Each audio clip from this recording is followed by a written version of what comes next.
Pemirsa, sarang tawon Vespa bersarang di rumah seorang warga di kawasan Senen, Jakarta. Petugas Sudin Pemadam Kebakaran sempat kesulitan saat mengevakuasi tawon tersebut.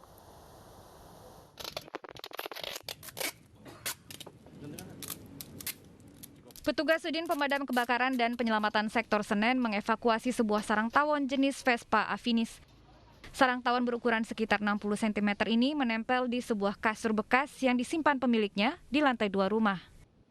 Sarang tawon tersebut dievakuasi karena telah menyerang seorang penghuni rumah hingga luka sobek pada bagian kepala.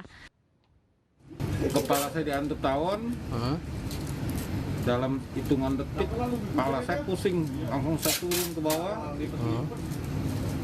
Dalam waktu 3 hari saya pusing terus itu. Gitu. Petugas menyiramkan cairan pembasmi serangga dan memotong kerangka besi menggunakan gergaji mesin agar bisa mengevakuasi sarang tawon ini.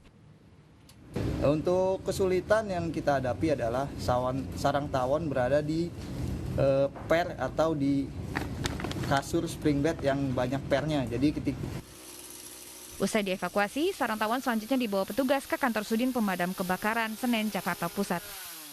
Dari Jakarta, Rani Sanjaya, iNews melaporkan. Geng motor meneror warga di Kabupaten Bekasi, Jawa Barat. Seorang remaja diduga anggota geng motor tewas karena dikeroyok warga.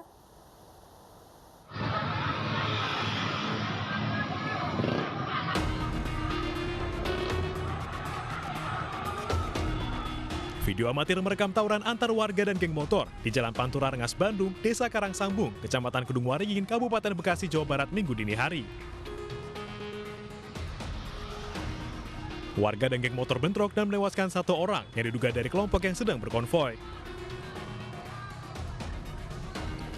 Menurut warga, geng motor kerap berkeliling dengan membawa berbagai senjata untuk menunjukkan eksistensi. Sementara penyerangan dipicu salah satu warga yang menyoraki geng motor. Ya mungkin dia muter-muter lewat kampung itulah, lewat tempat sepi. Nah di sini nggak taunya ada anak muda juga, pada ngeriung-ngeriung kan, disorakin sama anak-anak sini. Nah dia nyerang, lari kan yang di sini lari ke dalam. Begitu dia balik lagi ke motor, ada dalam keluar lagi lihat dari ke depan lagi diserang lagi gitu. Tapi di sini nggak ada yang korban, nggak ada korban. Remaja yang tewas adalah KA. Menurut rekan korban, dirinya bersama 2 orang temannya tertinggal konvoi, lalu diserang oleh warga yang sudah menanti. 1 rekannya tewas, sementara 1 lagi dalam perawatan di rumah sakit. Pas di bundaran itu dari stasiun sampai Albarkah itu di trotoar udah banyak orang udah pada diri, udah pada bawa bambu, batu, ada yang bawa celurit juga. Saya lewat udah langsung ditikam begitu aja. Teman saya ditikam yang bawa motor, kan langsung ngeleong, langsung jatuh. Teman saya yang almarhum ini jatuh, diseret sama korban. Di sisi lain, nenek korban meninggal tak menyangka cucunya tewas di jalanan. Sebelumnya, korban sempat berpamitan untuk pergi bermain. Jenazah telah dimakamkan tak jauh dari rumahnya. Sementara pihak keluarga belum diminta keterangan oleh polisi. Dari Kabupaten Bekasi, Jawa Barat, Didit Junaidi, iNews melaporkan. Pemirsa, 4 ruko di Bekasi, Jawa Barat ludes terbakar. Api diduga berasal dari korsleting di toko roti. Tidak ada korban jiwa dalam kebakaran ini.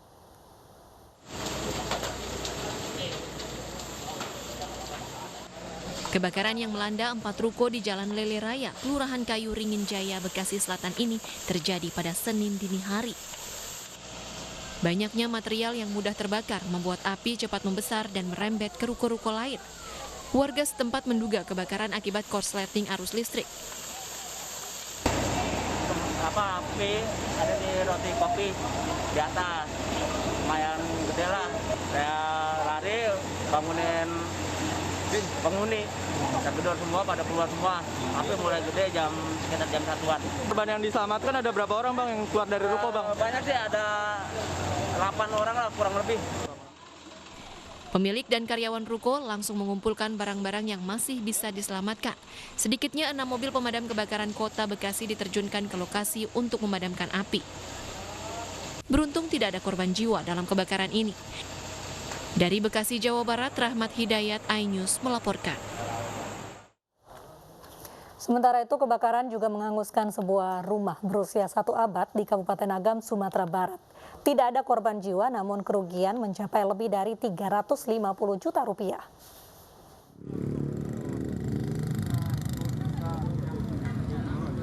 Sebuah rumah di Nagari Sariak, Kecamatan Sungai Pua, Kabupaten Agam, Sumatera Barat, hangus terbakar. Kebakaran rumah berusia lebih dari 100 tahun ini diketahui warga saat melihat asap tebal membubung tinggi di atas rumah sekitar pukul 9 pagi tadi. Saat kejadian, 3 penghuni masih berada di dalam rumah, namun ketiganya berhasil menyelamatkan diri. Di rumah itu di soraknya di daerah situ. Api dari mana awalnya dah? Nampak dari dalam bosnya. Dari dalam itu? Ya. Ini rumah siapa dah? Mangku Pangeran dan Tawanya. 5 unit mobil pemadam kebakaran dari Bukit Tinggi dan Padang Panjang diterjunkan ke lokasi. Dugaan sementara api berasal dari korsleting listrik di bagian kamar. Namun polisi masih menyelidiki penyebab pasti kebakaran ini. Untuk dugaan belum kita asumsikan ya, karena memang api belum bisa kita padamkan secara utuhnya. Tapi yang jelas TKP setelah ini akan kita laksanakan dan kita akan mengumpulkan alat bukti dan saksi. Tidak ada korban jiwa dalam kejadian ini, namun kerugian diperkirakan mencapai lebih dari 350 juta rupiah karena seluruh perabotan rumah ludes terbakar. Dari Agam, Sumatera Barat, Wahyu Sikumbang, iNews melaporkan.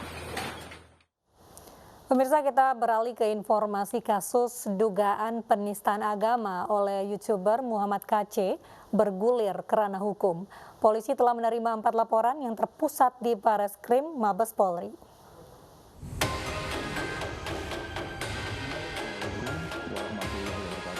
Kontroversi Muhammad KC terus bergulir. Hingga saat ini polisi telah menerima 4 laporan resmi terkait dugaan pelecehan agama oleh YouTuber ini. Seluruh laporan diproses secara terpusat di Bareskrim Mabes Polri. Dengan munculnya LP tersebut, tentunya penyidik Polri telah melakukan langkah-langkah mengambil tindakan-tindakan kepolisian dengan mengumpulkan barang bukti yang relevan dengan peristiwa yang terjadi. YouTuber Muhammad KC menuai kecaman berbagai pihak. Ia melontarkan sejumlah pernyataan kontroversial yang dianggap menistakan agama. Bareskrim Polri mengaku telah menerima laporan dari masyarakat terkait YouTuber ini. Bahkan Muhammad KC telah mengetahui dirinya dilaporkan ke polisi karena pernyataannya. Muhammad KC, MUI mengecam gara-gara ini ditampilkan di publik. Katanya Al-Quran untuk semua manusia.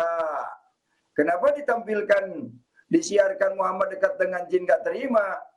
Nggak bisa jawab, lapor polisi.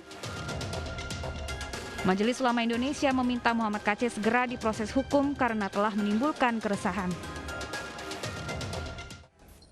Beliau sebelumnya dengan namanya Muhammad, seagama dengan saya, tapi kemudian beliau, saya menduga pindah agama.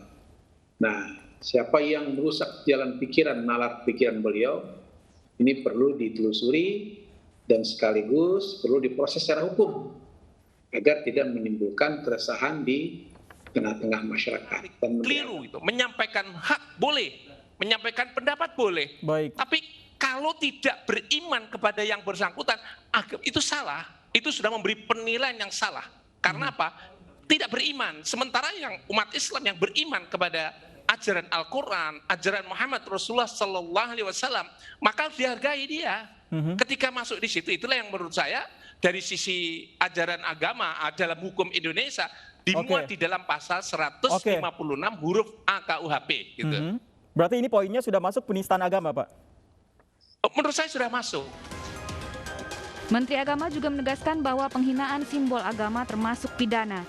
Menteri Agama meminta para penceramah agama tidak menjadikan ruang publik untuk menyampaikan pesan berisi ujaran kebencian maupun penghinaan. Tim Liputan iNews melaporkan.